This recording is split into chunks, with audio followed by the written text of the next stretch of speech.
And we are live once again. Welcome back, everybody, to episode 226, I believe, or is it 226? To this amazing Wednesday afternoon. Thank you guys for joining us on your lunch break or wherever you may be in the world today.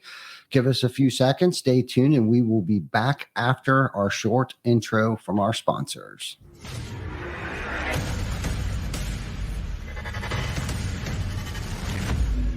TC Backer. Roofing, siding, windows, gutter, solar. Roofing, siding, windows, gutter, solar. TC Backer.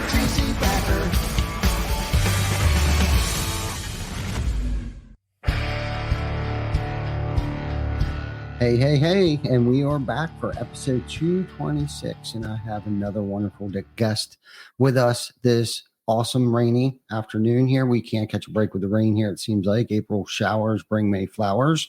My friend Tiana Pilimai. I hope I said that somewhat correctly. I didn't want to embarrass you or myself, but Tiana got our first introduction was at Wind the Storm. She was the boss lady. If I had any issues or problems or concerns, she came to our rescue every waking moment of the day and throughout the course of the week when we were there. So Tiana, my friend, how are you and how have things been going? I am doing so good. Since Wind the Storm, things have been pretty busy. We are jumping right into planning the next year, and there's a lot of things that go on behind the scenes for planning for the next event. So we just hit the ground running already. Yeah, I can't even imagine. That was going to be one of my questions for you is like, okay, since you won the storm, as you guys would put it, at Wind the Storm, like what's next? What's on the horizon? Like for you personally and for Wind the Storm, are you staying with Wind the Storm? And if so, like what does that look like if you can divulge any of that information to us? So I'm absolutely staying with Wind the Storm. I am hired onto the team. And so I can say this has been such an amazing team to work with. And I'm new to the roofing industry and I absolutely love it. I love the people that I have had the opportunity to meet and exchange, introductions with. And some of them, you're one of them, I was able to connect on a deeper level, shared some personal connections with you there. But we just, after the event, we've just really, the next move is to find where we're going to have the next event, and then getting feedback from the vendors and attendees and our sponsors, and want to take it to the next level. So really just want to improve and get feedback, and of course, want everyone to win. So. That's awesome. That's good. And it was such a great turnout, and not just that, but the organization of it. You guys, I thought, did a great job in such a short amount of time. And we said that like the entire week, and everybody that we interviewed or talked to on, little sidebar conversations, everybody was thrilled with the way that it went off and the way that you guys pulled it together. And then during even a hailstorm, right? Like there was a hailstorm like day 2, I think. Yeah. And it didn't seem like it cleared out. It really didn't. I didn't see how that impacted, no pun intended. The hailstorm impacted the attendance at Wind the Storm. And then just the good content. And like you had mentioned, our conversation, which should have been a podcast, which is why you're on the podcast. Not that we have to talk about any of that stuff. And I totally understand, divulging, personal information online like this, because it is live and raw and uncut stuff like that. But myself, Vic, and you just had this great 30, 40 an hour conversation about life in general and the ups and downs, the ebbs and flows and stuff. And I kind of thought, we could maybe pick up a little bit, kind of where we left off. But first off, I want to bust your balls about something and call you out on something. We seriously have to work on your personal brand. I went online to just kind of do some research, to dive a little deeper into some stuff. And it's like, obviously your brand, and there's nothing wrong with it, is a mother, a wife, mother to 5 beautiful children that I could see online. But It doesn't say where you work, where you worked. I'm very secretive. I'm a closed book, and it's not. I'm actually ready to open and change that, but I've Mhm. literally just been hiding behind the scenes and not letting people see who I am. The people that are in my life, I have friends in my life that I've known since kindergarten. Mhm. All of my friends that I have are my best friends. I only have best friends. Mhm. Everything else is just like business, but I even the people that I've done business with are like my family. So No, I I think that I don't know how to brown that. Really, I don't. no, I get it. And it's probably life is probably so much easier, whether you know it or not, being incognito the way that you are. Yes, yes. My sister calls me a Swiss Army knife that you can have me put me anywhere and I'll figure out and I'll master it. No And I blend in well everywhere. I'm in operations and I call myself the glue of the company, of the team, because I doubt. show up for everybody in different ways and I kind of tweak it to what they need and just show up as best as I can to support the people in my life. No doubt, no doubt. So I guess let's go back a little bit here. Um, what what and why? I guess what did you do prior to coming to Win the Storm, and what I guess made you qualified to do that in the position that you hold with Win the Storm? So let's go back just a little bit. You don't have to go the whole way back, but like, why were you chosen to be the individual and the role model and the leader and put in that leadership position? So I was originally working with SolarCon, which is a solar convention. Uh, Okay. and Yeah. I was the coordinator and running ops there. So, coordinating with all the vendors, the planning, decorations, making sure that the entire event runs smoothly. So, Hmm. I was already doing that. And then the opportunity came up to work with Josie, and I was just kind of doing that part time. And then quickly got bumped up to that role as COO. Yeah. Yeah. No, that's amazing. And that says a lot about you and the person that you are that none of us have got to see yet Yeah. because you don't have a personal brand out there. Um, but it does, and it says a lot about Josie too, because Josie is, I mean, just one of the most brilliant people that I know, and I know that he thinks this along the same lines as I do, is that we have to surround ourselves around really smart people in areas that either we don't have time to do or much smarter than us in those areas, and able to see around corners that we can't see around. So kudos and big shout out to both of you for doing such a great job and connecting at that level to be able to perform such an event that has been a staple in our industry for so long. Yeah. And Jana and I's first event was Win the Storm back in the day, so we've always held Win the Storm near and dear to us, as a team, as a family, just because that's where it really opened our eyes, and we felt like, okay, we're not by ourselves out here anymore.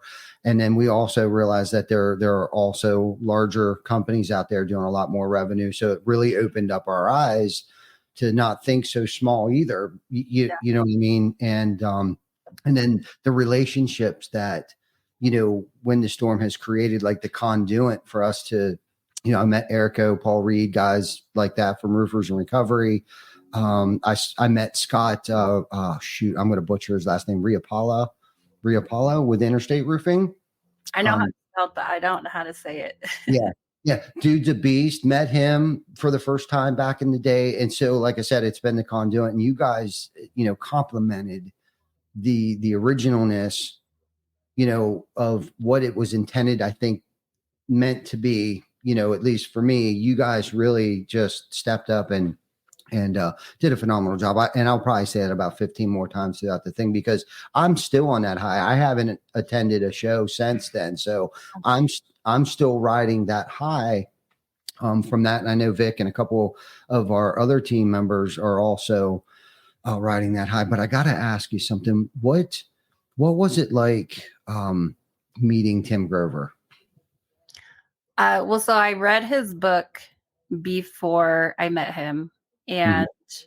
and before that, um, I did 75 hard. I went into phase 1, phase 2, and then Andy Frisella had written a book that was based off of Tim Grover, and so then when I read Tim Grover's book, I was still working out, and I was, trying to place myself into this category of what he's explaining, and I was having a hard time because I was like, oh, I'm that person, I'm that person, I'm that person. But it's really just a choice. I can be any of those people. But when I actually got to meet him, I felt I was excited, but he was so kind. And meeting somebody that's a celebrity, it could go either way. And so the one thing that I absolutely loved about him was we had taken a picture. It was kind of blurry. He's like, let's look at it. So we look at it. He's like, oh, let's take another one. And we Mhm. took like a couple of them. And he's like, we got to make sure it looks good. And to me, that was so deep because he took the time for me. And as we were walking, he stopped and took a picture with every single person that wanted to. And just the engagement and just the time to Mhm. connect and just do that little simple thing might not mean as much to him as it meant to me or to that person, because he's very inspiring and what he has to share speaks volumes. So Mhm. to be able to do that was really, really cool. I will never forget it. So Yeah. Yeah. And I guess there's a lesson to be learned there too with that patience that he showed, because sometimes I get so caught up in stuff too. And I'm sure you're guilty of this as well. It's like, just to take that time, step back, take a breath or whatever it is, and pay attention to those that are around you, and mhm. that impact that it had on you, that um to learn from that. Because I know sometimes I get so caught up in stuff, and it's kind of like I'll stop and say hi and like shake their hand, but then keep moving on. But like they Yeah. come back and say, hey, let's take another photo. Yeah. You know what I mean? That way you have a couple of them. Let's do it this way. Let's do it horizontal. Let's do it vertically. You know what I Yeah. mean? And just take that time to connect, right? On a personal level. And it's like, I can learn a lot from that myself. And for those of you that may not know who Tim Grover is, Tim Grover is an award-winning writer, author, speaker, motivational speaker. I mean, if you want to call him motivational, he called himself something else. He's an elevator, not necessarily a motivational or inspirer. But winning was a book that he wrote, but he's most famous for his Relentless book. That if you haven't read it, I highly recommend anyone that's in any position that just wants to get motivated in life in general, personally and professionally. I highly recommend reading the book Relentless. It's a once a year book for me. I read it at least annually for probably the past 5-6 years now. Great book. And then most, I think, importantly, where his career had started was, at least from what I'm familiar with, is that he coached Michael Jordan, but more so on like a personal coaching, motivational, and Kobe Bryant and some of the other, some other famous athletes of our time. Was he what you expected him to be? Did you expect him to be this hard, burly, solid, guy, or No, was it? I went in with no expectations. I just was like, I'm going to introduce myself for sure. I wanted to meet him, but I just didn't know. Mhm. And he is very, very kind, Yeah. very welcoming, and yeah, I didn't know. I didn't know what to think. So I was really, really happy Mhm. that that's who he is, because I would now recommend any of his content. Really, I just meeting him and knowing that he's a genuine person, and then the content that he teaches, it's like it's so impactful. And because I'm so family orientated and I'm a people person, I'm a huge lover. I feel like the world doesn't have enough love, and I just think that when you can show up in that space for people in general, um, the impact is so much greater. And so I really felt that from him. So that's why I connected. Amen. Amen. That's good. That's good, because that was the impression that I was under as well too. You guys actually gave me the opportunity to MC a marketing panel right before he came on, and so I was able to get a really good seat in the arena there. And my impression of him, now I didn't meet him as intimately as you got to meet him, so I'm a little envious, and I probably could have, but there was so much going on. We were trying to tear down, and I felt bad for Vic and everybody tearing down without my support and stuff. So I watched most of his lecture, I guess, for back lack of better terms. And man, it was so inspiring to me to actually finally meet him in person like that and be that close to him, that I think I was kind of like starstruck, because I would say, I mean, I've met Ed Milet, I've met, the Iron Cowboy, I've met Tim Tebow, but I have to say, Tim Grover is definitely, the GOAT, the greatest of all time when it comes to somebody being in that space. And I think a lot of those people that I just mentioned may be like, not necessarily chasing, but have also been inspired by his message and the impact that he's had on individuals and stuff like that. So let's go back a little bit when you were talking about 75 hard. Okay. 75 hard is a challenge for those of you that don't know what it is. It's kind of like the Fearless 44, but much harder. I feel like it's much harder than the Fearless 44. Okay. So having said that isn't just something that anybody can do or handle, let alone move on to phase 2 of that. Okay. So getting through phase 1 would be difficult enough. And then you went on to phase 2 of that. And those of you that aren't familiar with it, check out Andy Frisella, or Google not Fearless, but 75 hard, and it'll tell you exactly what it is. There's an app, you can follow it, all that good stuff. Okay. Something must have been going on in your life at the time. Like you weren't happy with yourself, or something, drastic or dramatic, or something was going on in your life. Let's talk about what possessed you to become obsessed. I'm assuming because you would have to be obsessed with this, or motivated, you know what I mean? Because you definitely appear to be, focused, dedicated, and disciplined person. You would have to be. But what was going on in your life at that time? You're like, you know what? I need change. I need something different to happen here. So with 75 hard comes a huge transformation in somebody's life, mentally, physically, emotionally, and spiritually. So what happened? What was going on that you needed all that? Well, after like COVID hit, and then I was just, the world changed, and I was just like stuck indoors, and like then it wasn't COVID anymore, and then everything had to pick up and go back. And I had realized I was in a space where I was just so unhappy. I was just like doing the same thing every day, and I was just on autopilot, wasn't really living. And then I got an opportunity to work with my sister at SolarCon, and I didn't feel like I fit in for some reason. I was just like, something doesn't feel right. Like I'm there, I can do the work, and I just need to push myself forward to a new space. And I didn't know what it was. So I actually went to this training called Impact, and my sister was like, I'll work with you if you do this. Like, we can talk after you do this training. So I did the training, and it was a life changer. But then like I felt like I got this momentum, everything was going great.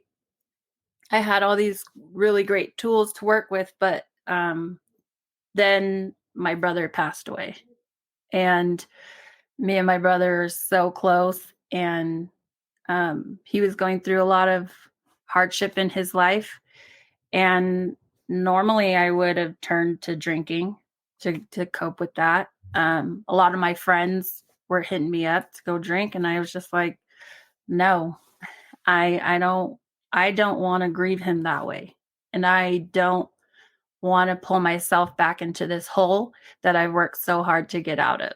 So I just decided, and I had listened to Andy's podcast all through COVID, and I was like, he talked about 75 hard, but I never actually looked into it. And then the first attempt, I failed after the second week. And then the second attempt, I failed after like 20 days, something like that. And Mhm. so this time it was different. I had a reason. So I was like, I'm going to do this for myself. I'm committed. I'm doing this. I'm going to be my word. So I promised myself I would complete it. And then I didn't want to fall back into like, oh, I'm going to go drink. So I just dove deep into 75 hard. Yeah, good for you. Good for you, because that's not easy. I mean, Jana and I tried 75 hard. I think I was good, and I think I was in a weird season of my life at that time too, where I knew I needed something, but we were so busy, and to work out twice a day, it just wasn't going to fit because I was traveling a lot, and I'm coming up with all these excuses right now, which Yeah. I get the luxury of having today, like he would say, right? Um, uh, I don't know what happened, but we've completed the Fearless 44 several times. We actually did like a Fearless 88 like back to back because there were some other people that wanted to do it, and we decided to do it with them. Um, and I know it takes a lot of discipline and stuff like that, and it's like, and I can relate to that feeling of, not fitting in or belonging, and just kind of like out of the loop on things, and like, who am I? Who am I? You, Yeah. you, you know what I mean? And that feeling, and recently I've had thoughts of, I wanted to quit doing the Fearless 44, it was like, and there were, a few things go through my mind, and whether I'm calling myself names, or it's like everyone's going to think I'm a cop out, or I'm a quitter, and things like that. And I'm not, by no means, a quitter. Even I've failed doing the Fearless 44 and started right over again. So it was like 66 solid days of doing this because I committed to quitting cigarettes by day 22. Like, there's 21 cigarettes in a pack, and I was going to smoke one less cigarette each day. And everybody's like, you're so dumb because like you're quitting. Okay, you're still quitting. I'm like, I know, but I smoked a cigarette on the day 22nd. You know what I mean? And ended up, but that's how committed and driven that I was. And I literally cried. Like, I was so upset and angry at myself that I failed, right? That I was like, you know what, I'm going to start over. But that was such an unrealistic, stupid way to try to quit smoking cigarettes. Like, people take medication to quit smoking cigarettes. And I've been through and have quit a lot of things in my life, okay, over the years. And I have to admit, stop smoking cigarettes has been one of the most difficult things that I'm talking alcoholism, drug addiction, everything, been through the ringer. Okay. Put myself and many, many other people through the ringer. Okay. With my behaviors over the years. But I got to tell you, and I think the hardest part about it is that I wasn't suffering any consequences yet from it, other than smelly clothes, stinky breath, yellow teeth, things like that, that just didn't seem to matter that much to me up until that point. I was like, I'm tired of walking into a meeting smelling like cigarettes. I'm tired of my clothes smelling like cigarettes. I'm tired of my teeth being stained between coffee and cigarette smoking and stuff like that. But like, was there a moment that you felt like giving up? And I'm assuming that may have been the time before 75 hard, or maybe during 75 hard. And what did you say to yourself, or what thoughts went through your mind to help you push, maybe start 75 hard, or maybe even during 75 hard? What was your thoughts, and what did you say to yourself to keep pushing? So there's two questions here. I'm sorry. Let's start with, you touched on a little bit, like, okay, I'm going to do the 75 hard because I was kind of in a weird spot in my life, but like, were you at a moment of like just giving up, quitting my career, drinking and all these things? Okay. So like, what did you say to yourself, or what thoughts did you have at that moment where you're like, okay, I'm going to do the 75 hard? What went through your mind? Your family, your kids? What was it? So usually I avoid my feelings altogether. I'm a very like mellow person, very calm. Even in really stressful situations, it takes a lot to get me escalated, or to even like be vulnerable and open. Um, I think a part of me was like, I'm not going to just sit here and cry all day. My heart was broken. But then I just dove deep into like pushing myself forward to do something, so that I was so focused on being committed to all of the things that I was supposed to do every day, my checklist, that it was like I didn't have to focus on him passing Yeah. and what that really meant. So I was like, I'm going to show up for myself every single day. I'm going to do the things that I need to do to complete this 75 days. And I'm going to prove to myself that I can do it. And it was just really about being there for myself Mhm. and just showing up. And I remember one night, because I started this with a group of girls, um, and then they slowly one by one fell off. And then there was just two of us at the end. But I remember one night reaching out to them in our group chat, and I was like, guys, it's 11 p.m. I'm so tired. I had the longest day. I failed. And they were like, well, no, you didn't. You still got an hour before midnight, technically the next day. And I was like, yeah, but it's like raining outside and it's cold. And they were like, wah, wah. So I was like, damn it. Okay. So I got up and my husband's like, where are you going? I'm like, I'll be back. I have to do my workout. I'm not going to fail. I'm not going to give up. And I made this commitment and I just needed that reminder. So I just went outside and I set up my phone and I was just listening to music and dancing in the rain and just working out outside. And then I remember sending them a video of me, like I was all wet. And when I got back in, I felt so proud of myself. I was like so excited. And I was like, man, I was going to give up so easily. And then when I chose back in that moment, I was like, never again. So I completed it, no problems, hands down. Because Mhm. I just had to get over that first excuse of like, it's okay to fail. And it's not, because if I allow myself to just give up, then it makes it easier to give up the next time and the next time. So I mean, I'm not perfect and we all fail at things, but it was a motivation and inspiration to myself to, no matter what, pick yourself up and keep going, Mhm. even through the rain, even through the weather. So, So good. That's good. That's good. And you were talking about failing, and what the first thing that went through my mind was, is the only way you're going to fail is by quitting. yeah. And that is a perfect example of that, right? Like, we might fail, and life is a bunch of failures, right? Like, I don't know how many times that I've attempted to do something and failed at it the first time, but kept going at it and kept going at it and kept going at it, and finally, succeeded at it. You know what I mean? It could be so many things. I mean, life is, I could count the victories on probably both hands, and I couldn't, this room wouldn't be large enough to stack the failures that I've had. But the difference was, is that we didn't quit, right? Because I think that's really the only time that you can fail in life, in your job, in anything that we're working towards, striving towards, to be a better human being. I mean, life is about failing, Yeah. right? And making mistakes and making errors. And we talk about this all the time on this podcast, is that that's how we gain experience. Yeah.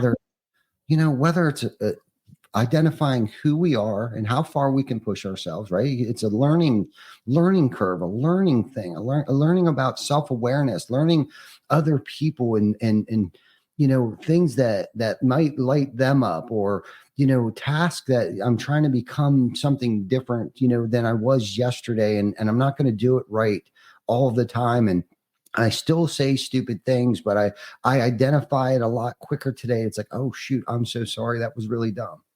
Yeah. But these are all things that I've learned over making so many mistakes, right? Mistakes. Like, let's not even use the word failing, because it's like mistakes, the only way we're going to fail is if we quit. And just to put that out there, because failing I've beat myself up. I am my own worst critic and can make myself feel like a failure.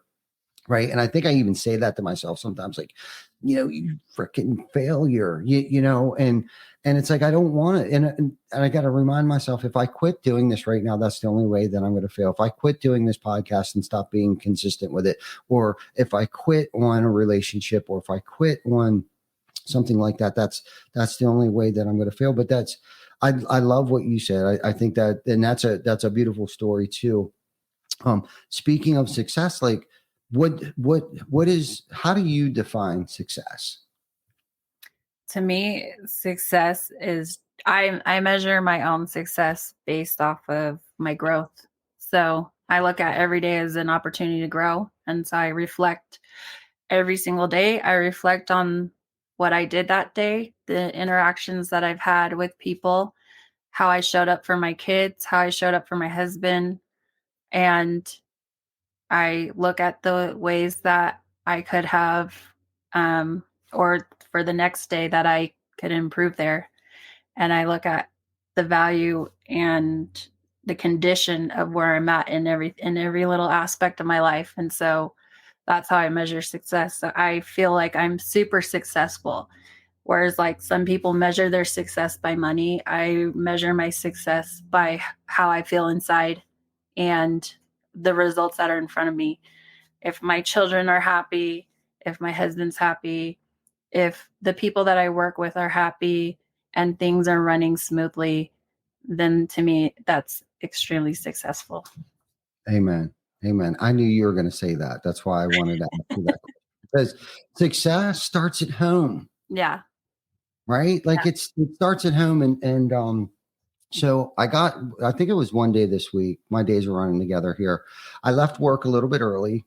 The kids were all there, minus my oldest and his two kids, but our youngest, our middle child, Jana and Skylar, our grandbaby, were at home. And we were kind of there was a time why I had to be at home for whatever reason. I can't even remember why, but they were expecting me to come home and make dinner. Right. I was able to shut work off, which was very difficult for me to do, and be present. So I got home at a decent time. I think I was maybe 30 minutes late. They wanted me home at 3. I think I got there at 3:30 because I ended up leaving here 15 minutes later than I wanted to. But I got there, we made dinner, we sat down, and I think even Rocket's girlfriend was there. So there was a house full of us, right? And I'm sitting there thinking to myself, like, this is success. Yeah. Right. Because I'm actually present now. And that's something I had to work on. Like, it's one thing to leave work early and go home and not be present. Right. Yeah. I'm still answering the phone. I'm still checking my emails. I'm still scrolling Facebook, all of those things that I'm still guilty of today. Right. But like, I made a conscious agreement with myself. Right. Like, I'm going to be present. And it really wasn't that difficult. It wasn't like I was struggling the whole time where it's like, I kept picking my phone up. I was like, oh shit. It was like, I got there and I just hit that switch and I was like, okay, this is family time. This is where my success begins. Yeah. Right. So we did dinner and stuff like that. And then yesterday, I got a phone call from Jana because Skylar and Mackenzie were at the house. They came over and this past weekend, Rocket, Jana, and myself got the pool open. I should say Rocket and Jana got the pool open because more so Rocket, because he loves it. Just gets in there, took the cover off, got the mixture all right and ready, and tested the water and all that stuff, and got the pump and the filters and all that stuff out there. So Mackenzie and Skylar came over and they went swimming. Well, I get a phone call, FaceTime, because Skylar, our granddaughter, wants me to either come home or do a video so I can watch her dive into the pool. And as soon as I got off the phone, the first thing that went through my head was, that's success. She wants me there. Okay. I couldn't make it. I had some meetings. Unfortunately, they were a little too important to cancel, but I even thought about it for a minute. Like, can I actually get away with like canceling this to run home for about an hour to watch her dive into the pool? I couldn't, but I didn't want to beat myself up over that. But the successful part of it is that my kids actually want me there. My grandkids and my kids actually want me there. And how successful am I? Because they were at one point in time in my life, nobody wanted me around. I'll be just honest with you. Like the decade and a half ago, probably even further back than that, people just did not want me around. I was not invited to come back It was a one and done. You've wore out your welcome, bud, and do not let the door hit you in the ass on the way out. Okay. So to have people, especially my family, right? It's just, it makes me the wealthiest man. I feel like I'm the wealthiest man alive. And again, like you touched on, like I'm not talking about money. I don't give two shits about money. Do I still get a little concerned over it sometimes? Of course, I'm an entrepreneur, right? There's a lot of people that rely on me, but it's not about how much are we lining our pockets. It's more so the impact that we're having on others and how can we help put food on their tables. And just they all know I'm working as hard as they are to put a roof over their heads, right? And that's another form of success that I measure how successful I am today is like, are we able to make payroll this week? Are we able to, pay our vendors? Are we able to keep the lights on? Are we able to keep the door unlocked every Friday or every morning so they can come in and have a place to work? That is another form of success. It's not necessarily the revenue that comes in or that we fill our bank accounts with. So not to keep going down that rabbit hole, is there anything else that you want to add to that before we move on? No. Okay. Cool. So I was going to throw in there. So like, where does success start for you? Does it start in the morning? And if it is, like, what do you do for yourself so you can start out on a successful path for the day? Every morning, the first thing I do when I wake up is I will read something, whether it's like self-development, a quote. I will actually write down my dreams, and if there's something that stuck out in my dream, what it was, and then I reflect on that. Sometimes I'll even look it up, like the meanings behind our dreams. Mm-hmm. And I will think about why did that show up in my space? And then I won't dwell too much on it, but it will just stick with me throughout the day. And then I jump up and sometimes I'll do stretches and exercises, just easy ones in the morning, and then get my kids up and ready for school and out the door. And then I just dive right into work. So. Mm-hmm. No, that's good. That's good. Something I just recently started. I tend to wake up with negative thoughts. I don't know what that is, like some form of insecurity. We have a lot of moving parts. There's quite a few things that I need to be concerned about, or not concerned about, but be mindful of that. We have multiple businesses, multiple people and stuff like that. So I tend to wake up on more of an anxious mindset. So Ronnie Lawler with Avco Roofing was on last week, and he had made a comment because I asked him that same question because most of these questions are where I'm at in my life. So it's kind of like a selfish thing where I come up with these questions, or a book that I'm reading is where a lot of our topics come from for this show. And I asked Ronnie, what was his morning routine? And the first thing that he does is he starts thinking positive thoughts right away. Right. And I should have asked him, well, give me some examples. Yeah. So, but what I started to do is I started to do some positive affirmations. Right. So as soon as I open my eyes and put my feet on the floor right away, and I always say this, that I like to stack wins in the morning before I go out the door. And the first win that I stack is that I'm capable of just opening my eyes this morning, right? I got to be grateful even for the smallest of things, right? So I get to open my eyes, I get to turn around, put my feet on the floor, and I get to suck a sober breath, right? And I just stacked 2 or 3 wins right there. I just put my feet on the floor, I sucked the sober breath, and I opened my eyes, right? So I started to add in this positive affirmations. You are a good man. You are a good husband. You are a good entrepreneur. You are a good man. Do you say you are, or do you say I am? I am. That's a difference. No doubt. Let's talk about that a little bit. What's the difference? Because you're saying you are as if you're not. Mm. When you say I am, you're claiming that I am that. Yeah, past tense. I was. Yeah. I was a good man. Yeah. No, I get that. You are as if you're talking to someone else or an idea of somebody else. Okay. All right. Now, I'm pretty sure I'm saying I am. I am a good man. right? I am a good entrepreneur. I am a good provider. You know what I mean? And those are the things I started. And what's funny is I years ago I read a book. I think it's called Make Your Bed. I can't remember the name of the author, but he talks a lot about that. And it might be a different book. I've read quite a few books over the years.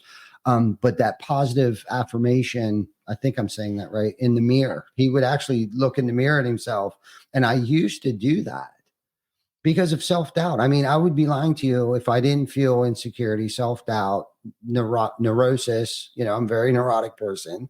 But I try to use those to my advantage today. That, quite frankly, for whether it's empathy for other people's feelings, the neurosis that, I got to get shit done and I got to get shit done now has always worked really well for me. You know what I mean? So I try to use those tools that I've been blessed with, right? Or feelings and emotions and stuff like that. And it is blessing. You're right. I want to look at it as a positive and not a negative, and use them to my advantage. Right. And with being in recovery myself, and I don't mind saying that, and because I need other people to know that hey, if you need anything, call me. Yeah. Right. Is that I've unfortunately have the unfair advantage of my pain tolerance is much higher than most people because I have put myself through some shit. Yeah. I have high pain tolerance also. Right. And that's an unfair advantage that we would have, because to be in a leadership position and tolerate certain things and work the hours that we put in. And I know you guys put a lot of hours in, whether it be SolarCon or Win the Storm. I can only imagine. And that's not for the faint of heart people to work those long hours. No, not everyone can do it. That's for sure. Right. And I was going to ask you earlier too, like, did you give yourself any time to decompress, or was it like done next after Win the Storm? Or you wanted them like done next? You didn't even get to give yourself a moment to relish in it. And no, it was done next, but usually I will take a week off. But this time I didn't. And it was just go, go, go. Mm-hmm. And some of the team did take a break, but I was just like, no, we gotta keep going. I probably should have taken a day to sleep. It took me about 3 weeks to get caught up on sleep. Mm-hmm. No doubt. I can only imagine. Now, are you from Texas at least? So your time zone's the same? No, I'm living in Utah right now. Okay. From Utah. So you suffered probably almost the same thing that we suffered. So we came from PA, went to Utah, which is 2 hours different during a time change. Yeah. Right? Yeah. And then flew to Texas. So we were all messed up for a while. When we got back here, it was like, I think we were actually getting caught up by the time we got back here, at least not 3 hours difference by that time. I think we were only like about an hour, really biologically. My clock was only about an hour behind schedule at that time. Well, and this time around, I was prepared because I had been working out consistently every day, and I was hitting like anywhere from 15,000 steps a day, maybe a little bit more, in preparation for being there at Win the Storm, because we're hitting like over 20,000 steps. And so to prepare for that, that's what I was doing. And so, I just know like lack of sleep, lots of standing and running around.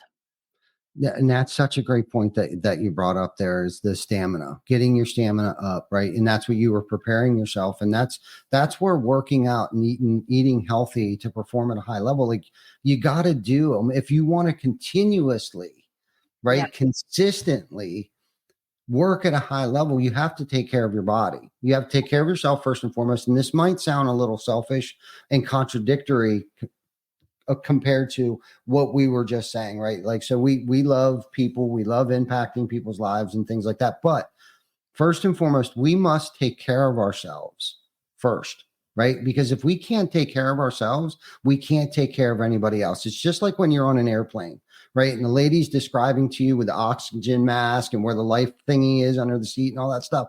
The first thing she says to you is put your air on first. Yeah. Okay. Put your air on first, then put your partner, your significant others, or your kids' mask on. The reason why they tell you that is because by the time you go to put theirs on, you may be out of air and can't even help them because you just ran out of oxygen. Yep. So the first thing that we have to do is we have to feed ourselves the oxygen first, right? And I always say this too, like if we can't take care of ourselves and we're acting like we're running around taking care of everybody else, now we're just playing the martyr. Yeah.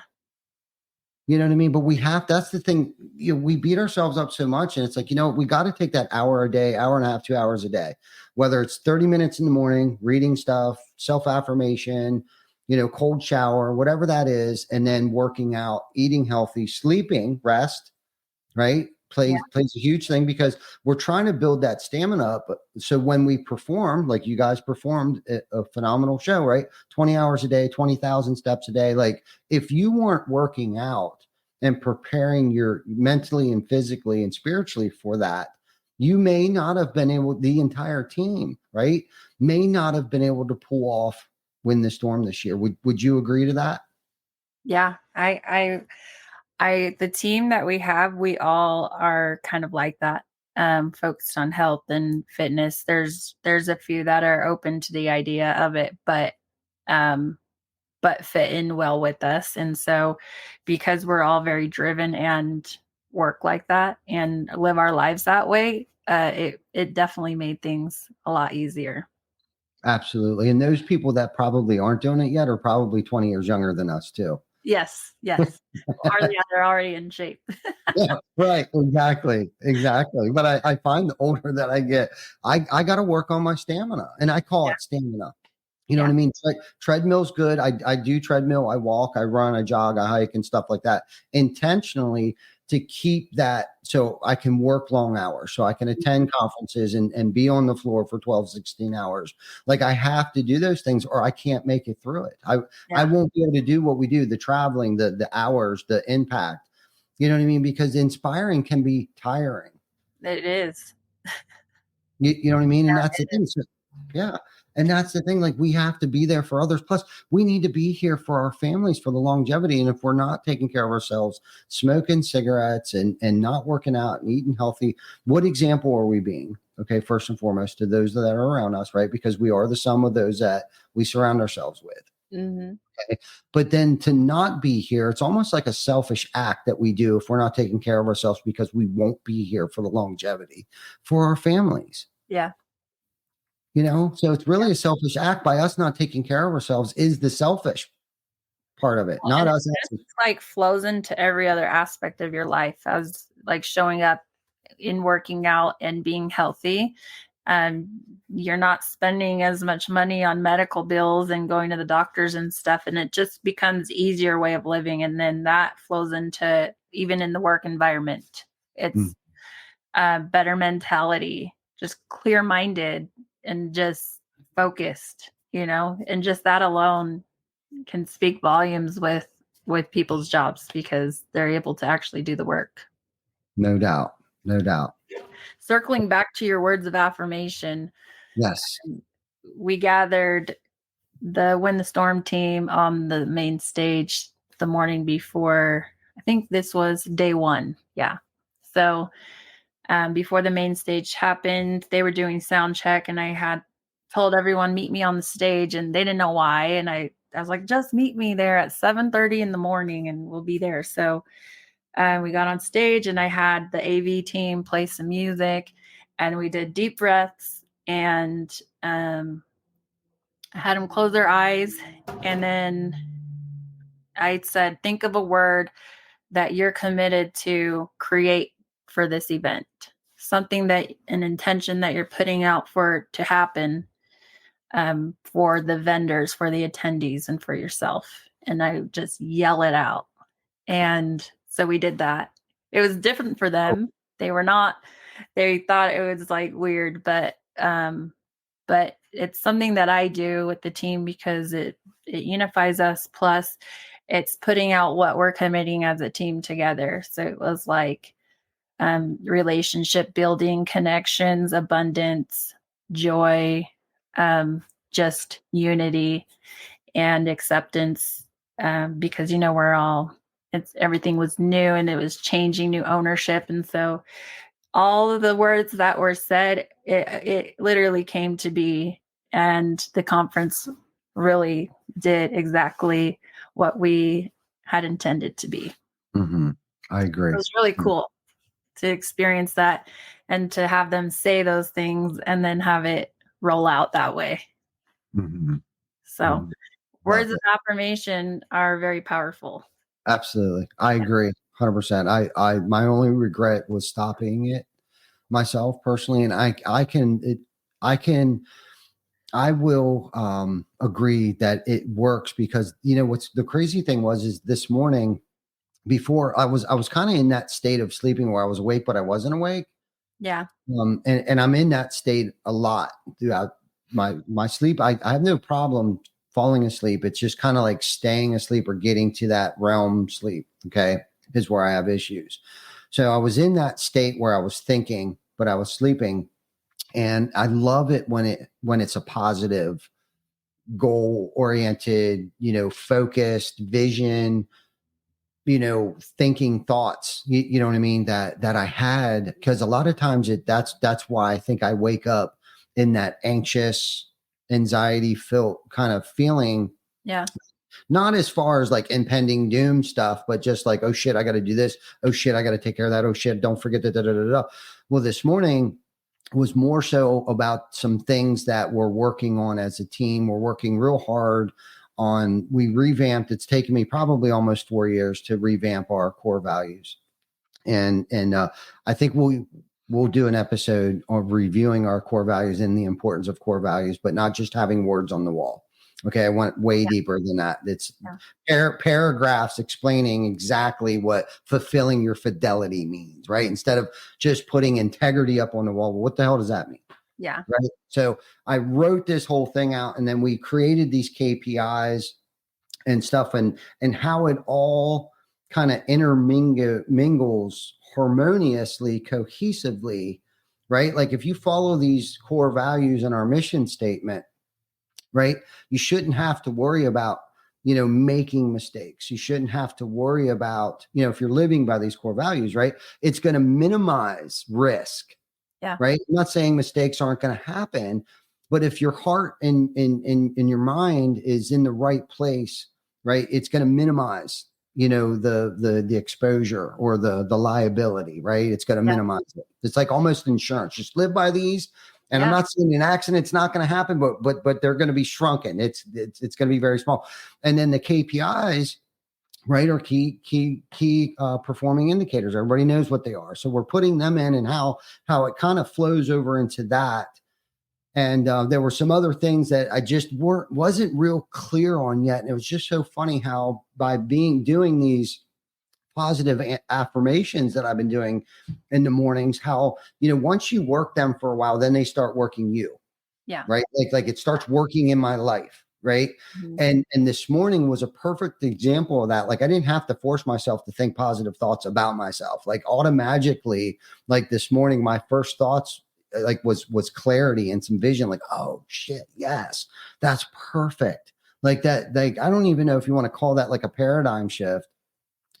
Or whatever that was that is happening to me right now. But it was just super cool to like finally get like that clarity and this one key component that just kind of ties the core values, the mission statement, the KPIs all together in this harmonious, like if you do this, all of these will work. And then, and if all of these are working, we don't have to work so hard at the end of the year to meet our goals.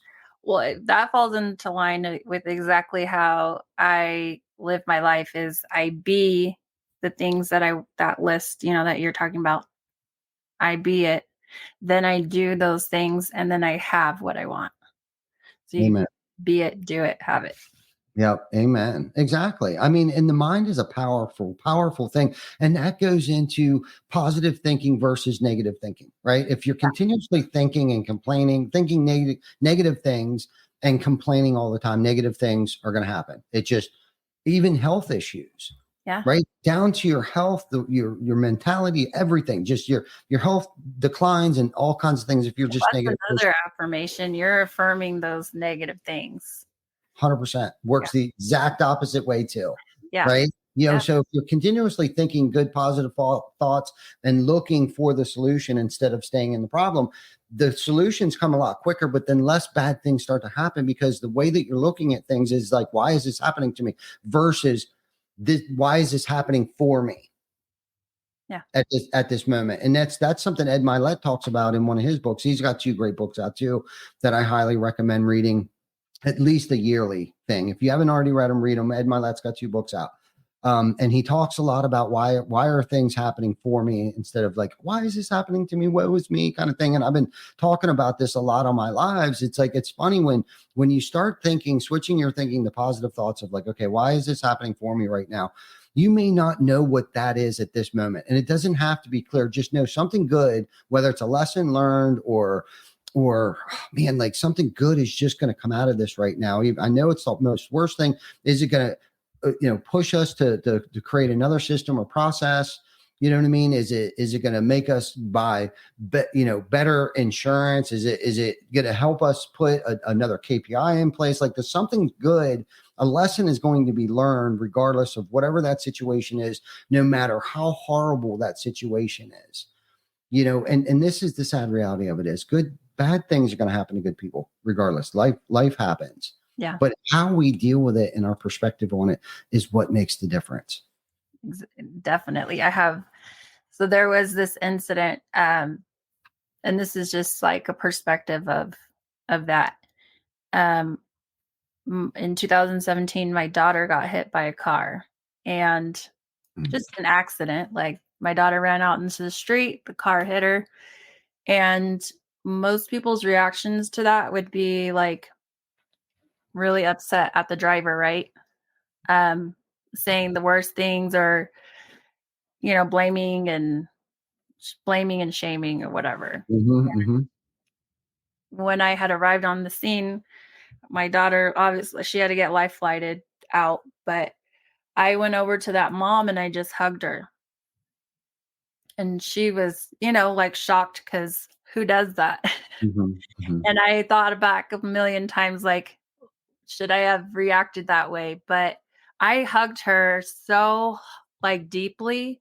And I was like, because I couldn't imagine what it felt like to be her, like she knows what it felt like to be me. Like, cause that, that those are 2 different shoes, but I just felt so bad that she had to live with that. So, I forgave her instantly. And just the way that I have interacted with her and carried myself through life that way, I've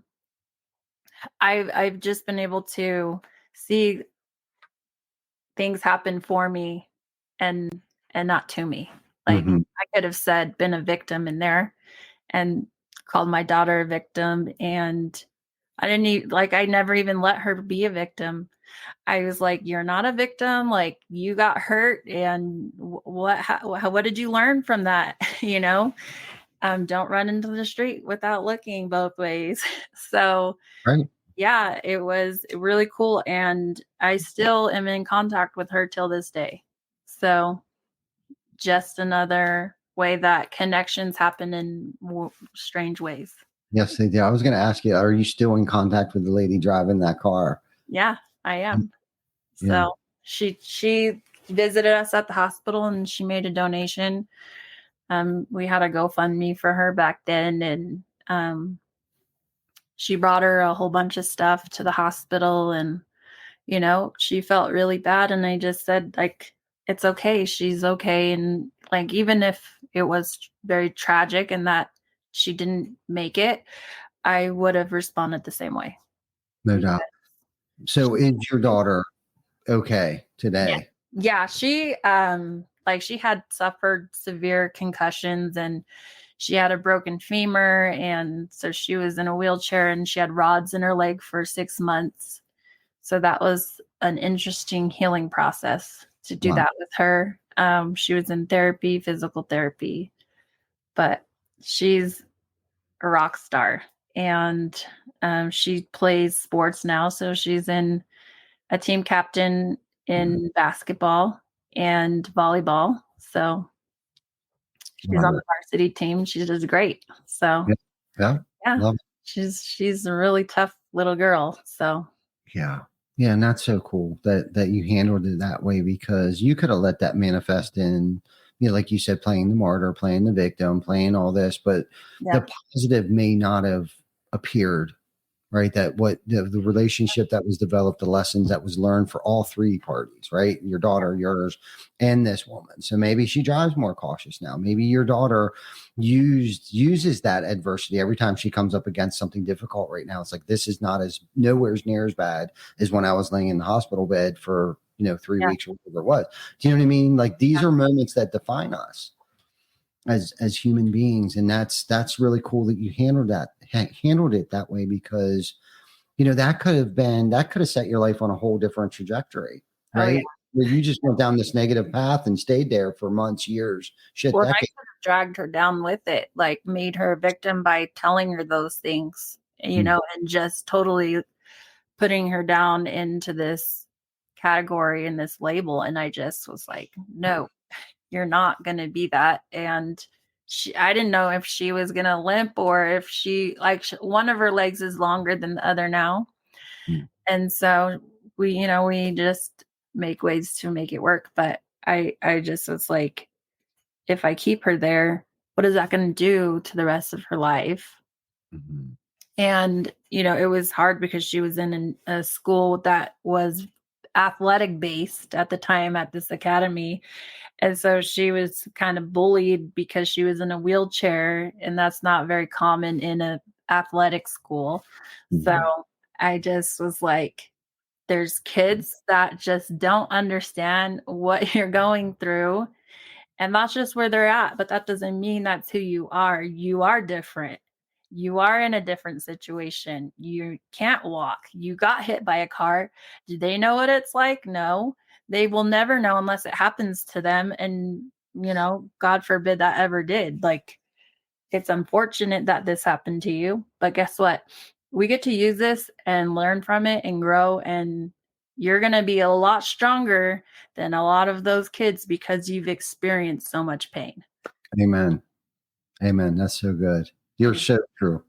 The toughest little girl I've probably ever met.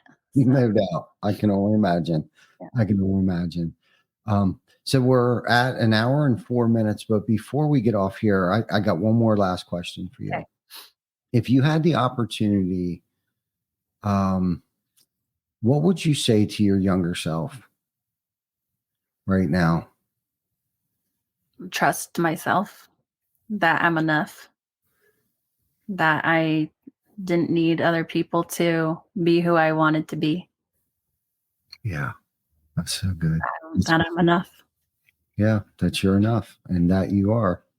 Yeah, no, that's so good. I just wanted to, I felt like as we were talking, I thought, that would be a good question. Like, what would I don't even know what the hell I'd tell myself right now if somebody asked me that question. But that you're enough, because as, like you said, as kids growing up, and people pick on us, and the codependency and things that we struggle with and that weren't maybe even identified back then. At least for my age group of people, there were so many things that were going on, and it was like, okay, he's just hyperactive. All right, put him on Ritalin or whatever like that. Like, OCD and ADHD and all those things weren't recognized. And I don't know how true most of that stuff is or whatever, anything like that. But I think if I suffered, and I think I do, I've never been diagnosed medically, but self-diagnosed, probably OCD, right? I've learned to use that to my advantage, what I mean, under certain circumstances and daily life's, task and things like that. But yeah, I mean, you are enough. Everybody is. You are enough. Like, we don't need somebody else to say we're good enough, right? Whether it's a parent, a loved one, significant other. Well, I just struggled like growing up. I was friends with everybody. Everyone was my friend, even people that other people bullied. Those kids that got bullied, they were my friends. Like the kids that had special needs, they were my friends. Like the popular group, those are my friends. I made friends with everybody, and I wanted to be liked by everybody. And then at the same time, I didn't care if anybody liked me. It was a strange mixture. But at some point, I was like just this fearless person. I was never scared to like say what I thought or felt. And then something just changed and I just went down this wild teenager path and just forgot. Like I was just so busy like fitting in with everybody and um like partying, hardcore partying and just didn't care Mhm. that I lost who I was and then I didn't feel like I was enough. And I was like, oh, cuz trying to fit in with so many people that's a big job. Mhm. It's Yeah. a lot and it's I forgot who I was and so I didn't think I was enough and then like got into like really awful relationships that didn't serve me and then me like I fed that belief that I wasn't enough and then it just snowballed and I just believed it so much that I allowed myself to be treated this way by people and so I just got beat down so bad that I just stayed there. And so now, I was like I'm hiding. No, I don't want people to see me. But um I'm I don't know if I'm ready, but I'm ready. I guess I'm as ready as I'll ever be. I'm an open book. Like you ask me a question, I'll be honest with you. I don't have anything to hide and I feel like everything that I've ever experienced in my life is very valuable and all of the lessons that I've learned, I would never undo those even though it was really hard to go through them, but I wouldn't be the person I am today if I hadn't experienced all those things. And at the time, they felt hard. But now, when I am faced with something that feels hard, it's a flag that goes up, and it's not even a red flag, it's a green flag saying, this is money. This is valuable. This is pay attention because if it's hard and it's stopping you, that's where you need to focus and learn from that. It's telling me that there's something very valuable there to pay attention to so that I can grow. Mhm. Amen. Amen to that. It's happening for you, not to you. Yes. For sure. And it those are the things that define us as human beings. We can stay in that, stay stuck and Yep. let that define us, and be that, not as productive person. I don't want to use too many key choice words that I'd like to use in that, where we stay a piece of crap, Yeah. right?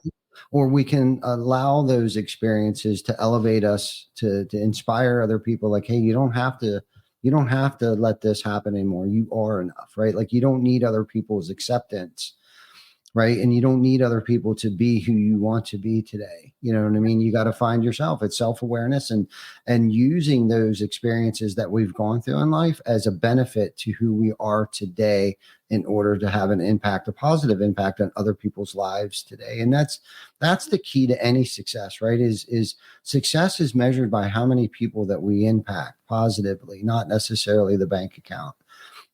Touching on that again, like we talked about earlier, it's like that's how you measure success. It's the hundreds of people, not the hundreds of dollars, Yeah. right? If we're going to measure it, like Yeah. let's impact hundreds of people, right? Like Yes. that's life's silver bullet. If anybody wants to know the silver bullet to success is impacting other people's lives. It has nothing to do with you. It has everything to do with them, opposed to you taking care of yourself. So you're in a great mental, mind, body, spiritual shape to be able to help people, right? Serving others is the silver lining to the silver bullet to all of this that we're talking about today. So Well, that's good. that's why I always smile. I actually, it's just who I am. I smile all the time. Even if I cry, I smile. It's silly, but Mm.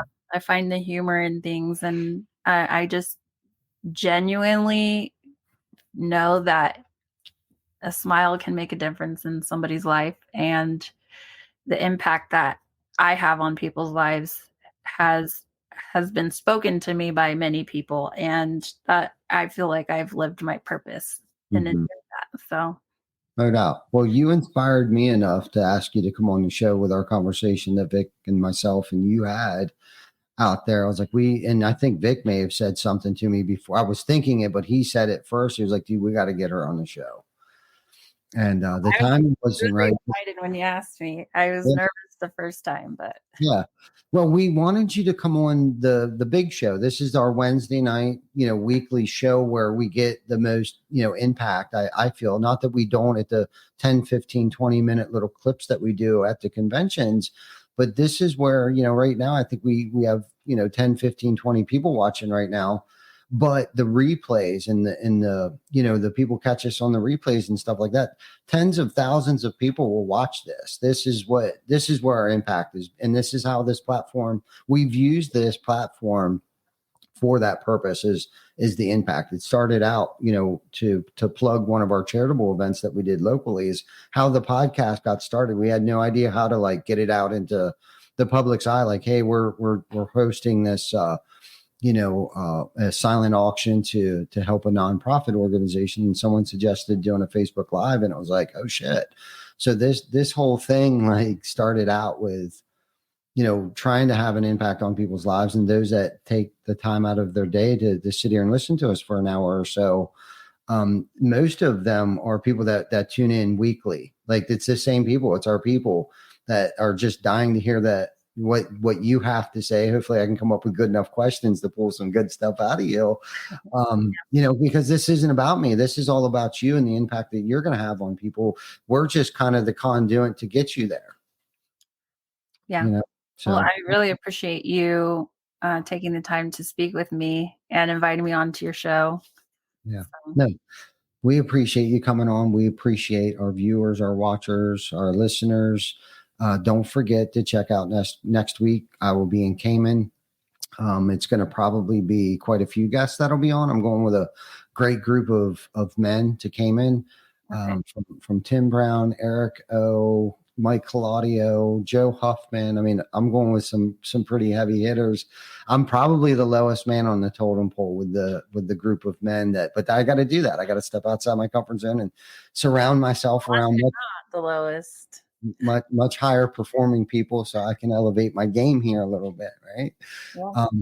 But thank you for coming on, and thank you for everybody for listening today, and have a great week, rest of your week, everybody. And check us out next week at 12 p.m. Eastern Standard Time. I'm not sure what time that will be in Cayman, but we'll make sure that we're 12 p.m. Eastern Standard Time next week. So thank you, guys. Thanks.